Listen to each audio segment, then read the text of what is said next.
और केंद्रीय गृह मंत्री अमित शाह ने 7th एपेक्स एनकोड मीटिंग की अध्यक्षता की है और सीधे आपको ले चलते हैं। चलाकर हमने 130 करोड़ लोगों को संकल्पित भी किया है। इसके लिए हर क्षेत्र के अंदर काम करने की जरूरत है। शिक्षा के क्षेत्र में भी काम करने की जरूरत है, आर्थिक क्षेत्र में भी काम करने की जरूरत है, समाज जीवन के पिछड़े हुए सभी वर्गों को आगे ले जाने का भी काम करने की जरूरत है, सीमाओं की सुरक्षा की भी जरूरत है और बाहरी सुरक्षा की भी जरूरत है। अंतरिक्ष में भी हमें बहुत आगे बढ़ना है। हमने नई नई टेक्नोलॉजी के बड़े हब और शिक्षा के केंद्र यहां बनाने हैं, परंतु ये सब होने के बावजूद भी अगर हमारी आबादी को, हमारे युवा पीढ़ी को हम ड्रग्स से मुक्त नहीं करते हैं तो ये लक्ष्य हम अचीव नहीं कर पाएंगे। अंततोगत्वा मैं इतना कहना चाहता हूं कि ड्रग की लड़ाई बहुत महत्वपूर्ण लड़ाई है और हम सब ने इसको गंभीरता के साथ भी लड़ना है और प्राथमिकता के साथ भी लड़ना है, सीरियसली भी लड़ना है और प्रायोरिटी के साथ भी लड़ना है। मैं जानता हूं आप सभी यहां ऑनलाइन जुड़े हैं और यहां बैठे हैं, इनके पास अनेक प्रकार के काम हैं। इसमें से एक छोटा सा हिस्सा ये है, मगर मेरा आप सबसे करबद्ध निवेदन है कि छोटे से हिस्से को सर्वोच्च प्राथमिकता, सर्वोच्च प्रायोरिटी नहीं देंगे तब तक ये लड़ाई हम नहीं जीतेंगे।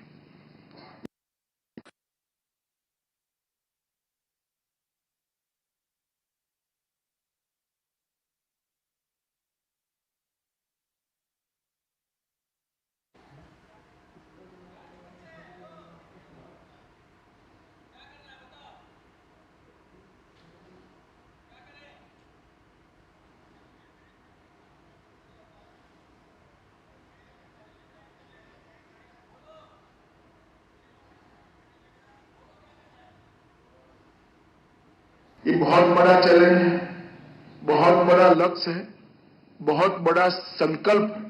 नशा मुक्त भारत का प्रधानमंत्री जी का संकल्प, ये बहुत बड़ा संकल्प है। चैलेंज भी है और लक्ष्य भी है, मगर साथ में सबसे बड़ा मौका भी है। और मौका क्या है? मौका ये है, एक ऐसे जंचर पर हम जागरूक हुए हैं, अगर डट कर लड़े, मिलकर लड़े और संकल्प के साथ लड़े तो ये लड़ाई हम जीत भी सकते हैं। पश्चिम के कई देशों के उदाहरण हमारे सामने हैं। कई बार मुझे भी सब लोग कहते हैं कि वहां पर इसको क्रिमिनल ऑफेंस से हटाया गया है। मैंने इसका बारीक अध्ययन किया है। ये क्रिमिनल ऑफेंस के हटाने का उनका कदम ये मानवता की दृष्टि से नहीं है, लिबरल और लीनियंट अप्रोच के कारण नहीं है। उनकी जेलों में इतनी क्षमता ही नहीं बची है कि सभी को अंदर रखते, उनके लिए मजबूरी हो गई। हम ऐसे जंचर पर है कि हमें इसके खिलाफ एक लड़ाई लड़नी चाहिए। इसलिए मैं आप सभी को फिर से एक बार बड़े आग्रह से कहता हूं कि आपके व्यस्ततम कार्यों में और व्यस्ततम कार्यों की सूची में ड्रग के खिलाफ की लड़ाई को प्रायोरिटी में लड़ें। और सबके फोकस कार्य अलग है, मुझे मालूम है।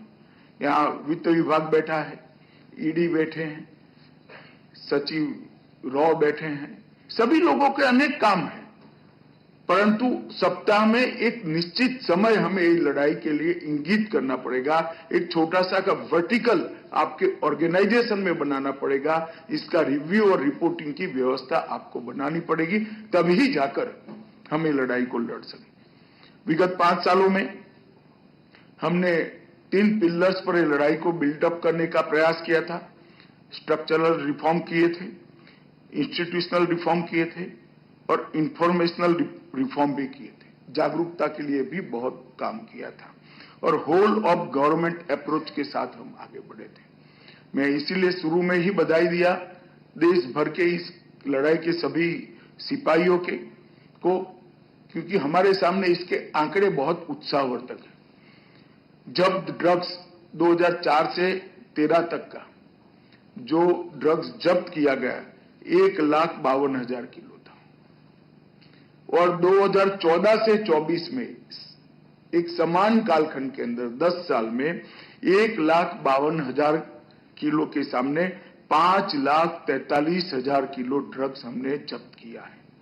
मतलब 3 गुनी सफलता हमें प्राप्त हुई। और जो ड्रग का कीमत था वो 5,933 करोड़ था और 14 से 24 में 5,933 करोड़ के सामने 22,000 करोड़ से ज्यादा मूल्य का ड्रग हमने पकड़ा है। क्वांटिटी भी बढ़ी है, क्वालिटी भी बढ़ी है और हमने एक प्रकार से कई सारे नेटवर्क को ध्वस्त भी किया है। मैं इसको बारीकी से देखता हूं, मुझे मालूम है कई नामी अनामी ये लड़ाई के सिपाहियों ने बहुत अच्छा काम किया है। मैं सभी को बहुत बहुत बधाई देना चाहता हूं। ड्रग के खिलाफ लड़ाई और ड्रग के दूषण के बहुत सारे पहलू हैं। सबसे बड़ा नुकसान है कि हमारी भविष्य की पीढ़ी को एक खोखला करने का काम करता है। इसके अंदर घोर निराशा, आरोग्य के ढेर सारे प्रश्न और पूरे परिवार की एक प्रकार से इंफीरियरिटी कॉम्प्लेक्स को ड्रग का एक आदि नागरिक जनरेट करता है। इसके साथ साथ ड्रग का जो बिजनेस है वो अब नार्को टेरर के साथ ही जुड़ गया है। तो देश की सुरक्षा के लिए भी सबसे गंभीर खतरा ड्रग की कमाई से आने वाला पैसा बना हुआ है। हमारे अर्थतंत्र को खोखला करने के लिए ढेर सारे अवैध आर्थिक व्यवहार के चैनल्स भी इससे पुख्ता हुए हैं और ढेर सारी इस प्रकार के ऑर्गेनाइजेशन आए हैं। बाद में कुछ समय के बाद वो केवल ड्रग का बिजनेस नहीं करते हैं,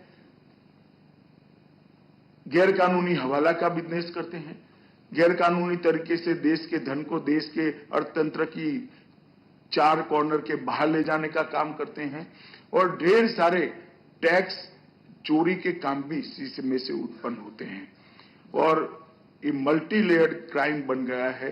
इसके लिए भी हमें इसको बहुत मजबूती से और सख्ती से निपटने की जरूरत है। ग्राउंड लेवल के मोहरों को आगे रखकर क्राइम सिंडिकेट के मास्टरमाइंड तक जब तक हम नहीं पहुंचेंगे ये नहीं होगा। मैं सभी एजेंसियों को और विशेषकर राज्य की पुलिसों को आग्रह करना चाहता हूं कि आप लक्ष्य ड्रग का उपयोग करने वालों को पकड़ने का न रखिए, ड्रग के कारोबार में जुड़े हुए लोगों को पकड़ने का और नेटवर्क ध्वस्त करने का लक्ष्य रखिए और इसको बहुत क्लैरिटी के साथ आपकी रिपोर्टिंग सिस्टम में अलग करने की जरूरत है। और इसीलिए मैंने बार बार टॉप टू बॉटम और बॉटम टू टॉप इन्वेस्टिगेशन पर आग्रह किया है। देश की सीमा पर अगर ड्रग का बड़ा जखीरा किसी पोर्ट पर, एयरपोर्ट पर या लैंड बॉर्डर पर पकड़ा जाता है तो वो कौन सी पान की दुकान तक जाना था, वो पूरा नेटवर्क ध्वस्त करना है।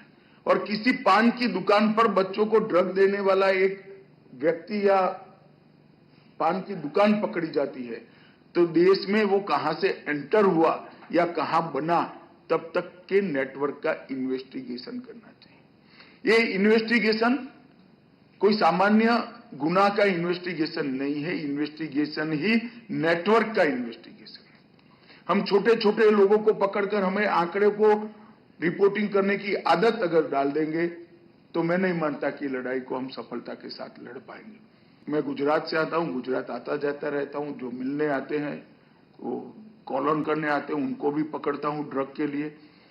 तो मैंने गुजरात ने कुछ केसेस बहुत अच्छे तरीके से इन्वेस्टिगेट किए। मानो एक फैक्ट्री पकड़ी है तो वहां से कहां तक जाना था ड्रग, वो पूरा नेटवर्क ध्वस्त किया है। और कोई खुदरा सामान पकड़ा है तो वहां से मणिपुर की बॉर्डर तक का इन्होंने इन्वेस्टिगेशन किया है।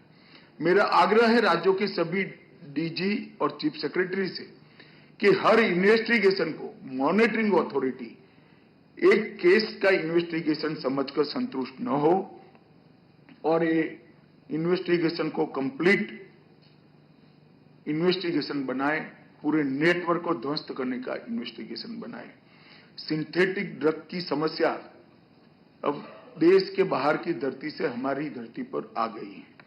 अवैध लैब्स ढेर सारे पकड़े गए हैं मैं चाहूंगा कि इन्वेस्टिगेशन और प्रतिरोध करने वाली सभी एजेंसियां एनसीबी से ये जो लैब पकड़े गए हैं इसकी डिटेल लें और अपने अपने राज्य में इस तरह की गतिविधियों को पकड़ने का काम करें। और एनसीबी ने जो अन्य देश और विभिन्न अंतर्राष्ट्रीय एजेंसियों के साथ हिस्सेदारी कर जो इंफॉर्मेशन प्राप्त किया है उसको भी आप लें। अभी प्रेजेंटेशन में बताया गया कि मैरीटाइम रूट्स पर ड्रग का ट्रैफिकिंग पकड़ा गया है, बड़े बड़े केस पकड़े गए हैं। मुझे एक बहुत सीनियर अधिकारी मिले थे, उन्होंने बहुत सामान्य तरीके से, मैं मतलब ऐसी कल्पना ही नहीं कर सकता, इस तरह से कहा कि साहब ये ड्रग तो मालदीव जाना था, ये ड्रग तो लंका जाना था। भारत ने जुनून पैदा करना चाहिए कि हम भारत में 1 ग्राम ड्रग आने भी नहीं देंगे और भारत से 1 ग्राम ड्रग दुनिया में जाने भी नहीं देंगे। ड्रग कहीं पर भी जाता है, भारत में उसको गंभीरता से लेना चाहिए और हमारा अप्रोच बहुत गंभीर होना चाहिए। हम इसको मुंह मोड़कर नहीं देख सकते जब तक पूरी दुनिया नहीं लड़ती है। हम दुनिया का हिस्सा है, हम नहीं बच सकते। जब तक ये लड़ाई सभी एजेंसियां और सभी राज्य मिलकर नहीं लड़ते, हम नहीं जीत सकते। हमने इस लड़ाई को साझा लड़ना चाहिए, साझे तरीके से लड़ना चाहिए और हमारी दरियाई सीमा में तो कोई सवाल ही नहीं है, 0 टॉलरेंस होना चाहिए। हाईसीस में भी जहां हमारा भूमि लगता है वहां से हाईसीस में भी जाने वाले हर कंसाइनमेंट को पकड़ना चाहिए। एनकॉड के क्रियान्वयन में मैंने 2014 दिसंबर से बहुत भार दिया है। आंकड़े बड़े उत्साहजनक है और मेरा शुरू से आग्रह था कि डिस्ट्रिक्ट लेवल की मीटिंगों पर जब तक काम नहीं करेंगे ये लड़ाई हम सफलता से नहीं लड़ पाएंगे। शीर्ष स्तरीय एनकोड समिति, कार्यकारी स्तरीय एनकोड समिति, राज्य स्तरीय और जिला स्तरीय सभी के आंकड़े बहुत संतोषजनक है। मेरा आप सभी से अपील है कि ये डिस्कशन का फोरम न बने, ये निर्णय का और रिव्यू का भी फोरम बने। जिला की कमेटी बैठते हैं, ऊपर से दबाव है मुख्य सचिव साहब का, इसलिए कलेक्टर साहब मीटिंग करेंगे, ऐसे नहीं चलेगा। जिले ने अपने लक्ष्य तय करने पड़ेंगे और अपने लक्ष्यों का रिव्यू करना कि मेरे यहां से कितने युवा रिहैब सेंटर पर हमने भेजे, मेरे यहां से आर्थिक अपराध के साथ ड्रग का कनाइवेंस कितना केस हमने ढूंढा, कितने केस हमने टॉप टू बॉटम और बॉटम टू टॉप इन्वेस्टिगेशन के लिए ऊपर की एजेंसी को दे दिए। मैं समझ सकता हूं आपके जिले के सीमाओं का आपके पास थोड़ा लिमिटेशन होगा, मगर राज्य को दीजिए, राज्य एनसीबी को दे सकता है, अन्य राज्य की ड्रग विरोधी संस्थानों का संपर्क कर सकता है, सेंट्रल एजेंसीज को दे सकता है। पीट एनडीपीएस का उपयोग हमारे डायरेक्टर साहब को बड़ा संतोष था, मगर मैं अभी भी आग्रह करना चाहूंगा ये 10% भी नहीं है। कठोर कानून क्यों बनाए जाते हैं? कठोर कानून एजेंसियों को गुनहगारों के सामने लड़ने के लिए बना है और इसके उपयोग में संकोच नहीं करना चाहिए। और इसकी एसओपी एनसीबी ने अपनी साइट्स पर रखी है। मेरा सभी राज्यों से आग्रह है कि एक बार इसको देखकर अपने अपने राज्य में थ्रस्ट दें। ये जो बैठकें हैं एनकोड की, वो आउटकम बेस्ड और रिजल्ट ओरिएंटेड होनी चाहिए।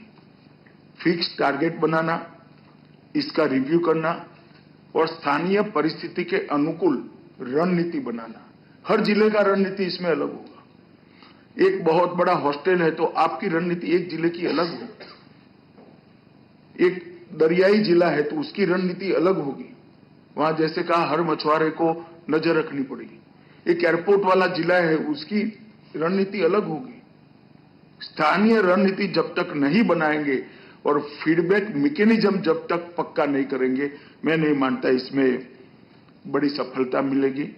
मेरा आग्रह है कि जिला स्तरीय और राज्य स्तरीय एनकोड समिति आउटकम बेस्ड और रिजल्ट ओरिएंटेड हो, लक्ष्य तय करे और लक्ष्यों का कठोरता के साथ, निर्ममता के साथ रिव्यू करे।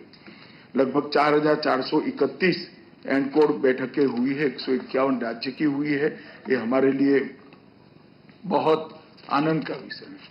मैं कई बार बोल चुका हूं, मगर रिपीटेशन करना चाहूंगा कि बहुत समय से, अंग्रेजों के समय से हमारी एजेंसियों का एक सूत्र था, नीड टू नो, जितना जरूरत है उतना ही जानकारी दिया जाए। अब हमने ड्यूटी टू शेयर की ओर जाना पड़ेगा। देश स्वतंत्र हो चुका है, हमने हमारी सिस्टम पर भरोसा होना चाहिए। और ड्यूटी टू शेयर का, मैं समझ रहा हूं ये कल्चर बदलते बदलते बड़ा समय लगता है, परंतु मैं मानता हूं कि मैं जब तक हूं मैं प्रयास करता रहूंगा। नीड टू नो से ड्यूटी टू शेयर का एक बड़ा परिवर्तन सभी एजेंसियों ने आगे बढ़ाना पड़ेगा। हमारा त्रिकोणीय प्लान ऑफ एक्शन हम लेकर चले, उसको बारीकी से नीचे तक समझा जाए, ऐसा मेरा आग्रह है। ड्रग की सप्लाई चेन के लिए हमारा रूथलेस अप्रोच होना चाहिए, डिमांड रिडक्शन के लिए स्ट्रेटेजिक अप्रोच होना चाहिए, और हार्म रिडक्शन के लिए ह्यूमन अप्रोच होना चाहिए। ये तीनों काम अलग है और तीनों के लिए हमारा अप्रोच अलग होगा। जब तक ये नहीं करेंगे हम ये लड़ाई को सफलता के साथ नहीं लड़ पाएंगे। मानस पोर्टल का आज लोकार्पण हुआ है, इसके साथ सोशल जस्टिस और बाकी सारे एजेंसियों के पोर्टल को भी जोड़ा गया है। Centre of excellence for narcotics control, इसकी भी स्थापना हो चुकी है कैपेसिटी बिल्डिंग के लिए, और ड्रग के विरुद्ध जन आंदोलन के लिए स्पंदन भी, मिशन स्पंदन भी शुरू हुआ है। ये सारे इनिशिएटिव को राज्य और जिला की हर वो इकाई जो इनिशिएटिव को गति दे सकता है उस तक पहुंचाना पड़ेगा। एक संयुक्त समन्वय समिति यहां पर गठित हुए, मेरा आग्रह है कि राज्यों पर भी हो, और फाइनेंशियल इन्वेस्टिगेशन के लिए भी राज्य स्तरीय बैठक में कठोर रिव्यू हो और वित्त विभाग की सेंट्रल एजेंसियों को सूचित किया जाए। और मेरा वित्त विभाग की सेंट्रल एजेंसियों को भी आग्रह है कि आपके पास भी अधिकार है, ऑनलाइन पोर्टल से कुछ सूचनाएं प्राप्त कर आप सुओ मोटो भी केस ले सकते हैं, इसकी शुरुआत करनी चाहिए। नारकोटिक्स फॉरेंसिक पर राज्य अपने बजट का एक हिस्सा खर्चे, ये बहुत जरूरी है, और बहुत कम समय में, हम बहुत नजदीक है, नारकोटिक्स के प्राथमिक टेस्ट के लिए एक बहुत सस्ती, एक प्रकार से जिसको कह सकते किट भी, स्वदेशी किट है, हम दे पाएंगे, जिससे आपको केस रजिस्टर करने में कोई आपत्ति नहीं आएगी। और फिर करप्शन के कारण पकड़ा हुआ बड़ा जखीरा भी आटा बनाकर बदल दिए गए कि ढेर सारे उदाहरण इस देश में मौजूद है। तो उस किट थोड़े ही समय में इंट्रोड्यूस कर दी जाएगी। नेशनल फॉरेंसिक साइंस यूनिवर्सिटी इस पर काम कर रही है, और होते ही मेरा सभी राज्यों से आग्रह है कि हमने आगे बढ़ना चाहिए उसमें। सोशल जस्टिस डिपार्टमेंट ने नशा मुक्त भारत अभियान को बहुत व्यापक किया है, मैं हृदय से उनको बधाई देना चाहता हूं। और सारे रिलीजियस ऑर्गेनाइजेशन, यूथ ऑर्गेनाइजेशन और रोटरी, जेसीस, एनसीसी, एनएसएस, इस प्रकार के जितने ऑर्गेनाइजेशन को हम इसमें जोड़ेंगे, मुझे लगता है कि इससे हमारा फायदा बढ़ेगा। एनकोड पोर्टल और निदान प्लेटफॉर्म्स, आप स्वयं एक बार इसको लॉगिन करने वालों की संख्या देखना, आपको भी लगेगा कि इसको ज्यादा पॉपुलर करने की जरूरत है। सिर्फ आपकी एजेंसी में से कितने लोगों ने देखा है, इतने एक बार निकाल लो। आज मानस पोर्टल इंट्रोड्यूस किया है, मेरा आग्रह है कि सभी सचिवों ने जहां जहां मंत्रालय की रीच है, एक परिपत्र करके मानस पोर्टल को इंट्रोड्यूस करना चाहिए। इन्वेस्टिगेशन में फिर से एक बार कंप्लीट इन्वेस्टिगेशन के पर मैं आग्रह करना चाहूंगा, और पीट एनडीपीएस के उपयोग पर भी मैं आग्रह करना चाहूंगा। जैसा मैंने बीच में एक सुझाव दिया कि जो उच्च शिक्षा के संस्थान हैं, जो बच्चे परिवार से दूर रहते हैं, वो आसानी से इस लत का शिकार बनने की संभावना है, ऐसा आंकड़ों के आधार पर हम कह सकते हैं। तो इसके लिए इनकी हॉस्टल में जागरूकता, उनके बिहेवियर में चेंज के आधार पर उनको असिस्टेंस देकर हमने वो बच्चों को आगे न बढ़ जाए इसके लिए प्रयास करना चाहिए। मुझे लगता है शिक्षा विभाग और सोशल जस्टिस विभाग में इसमें एक प्रमुखता से अभियान बनाकर आगे बढ़ना चाहिए। मित्रों, लड़ाई में एक प्रकार से खुश होने वाले रिव्यू करें तो बहुत अच्छा लड़े हैं, परंतु कठोर रिव्यू करें तो आगे का रास्ता हमारा बहुत बाकी है। गति भी बढ़ानी पड़ेगी, व्यापकता भी बढ़ानी पड़ेगी। गति बढ़ाने में कोई कसर न छोड़े और व्यापकता बढ़ाने के लिए कई साथियों को साथ में लेना पड़ेगा। हर थाने का ये एजेंडा नहीं बनता, हर डिपार्टमेंट का एजेंडा नहीं बनता, तब तक हम सफल नहीं हैं। मैं इतना ही कहना चाहता हूं मित्रों, अभी भी हम ऐसे कगार पर है कि लड़ाई को हम जीत सकते हैं। अगर 5 साल कहीं न कहीं आलस हो गई तो लड़ाई हमसे आगे निकल जाएगी। मेरा आप सबसे बहुत मन से विनम्रतापूर्वक आग्रह है कि इस लड़ाई को अपनी लड़ाई समझें। हमारी ही लड़ाई है, हमारी भावी पीढ़ियों के लिए लड़ाई है और आज की पीढ़ी को बचाने की लड़ाई है। मैं आशा करता हूं कि सभी लोग इसको गंभीरता से लेंगे। फिर से एक बार अब तक जो 5 साल में हुआ है, इस सब के लिए देश भर के सभी ये लड़ाई लड़ने वाले सेनानियों को, सिपाहियों को मनपूर्वक बधाई और अभिनंदन कर मेरी बात समाप्त करता हूं। बहुत बहुत शुभकामनाएं आप सभी को।